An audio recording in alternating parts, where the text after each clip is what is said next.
WhatsApp and Telegram will finally be able to exchange messages, photos, and videos. Previously, I had already told you that WhatsApp was testing this feature, and finally it is said that it will be next time when it will be available to all users. WhatsApp has been forced by the European Union to make this compatibility possible.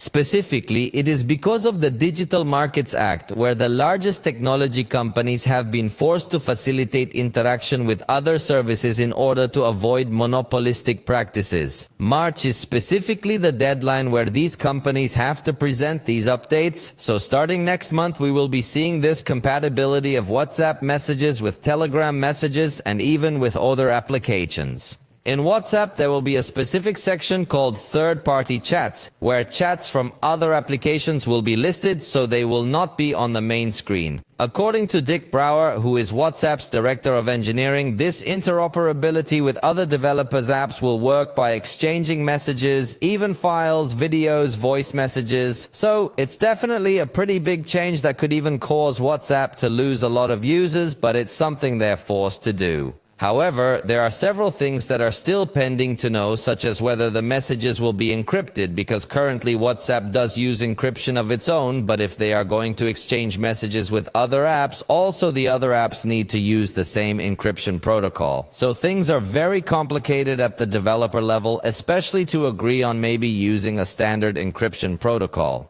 But at the user level, things will be a lot of fun exchanging messages across platforms. Let me know if you would switch completely to Telegram in case this change happens, or would you continue to use WhatsApp?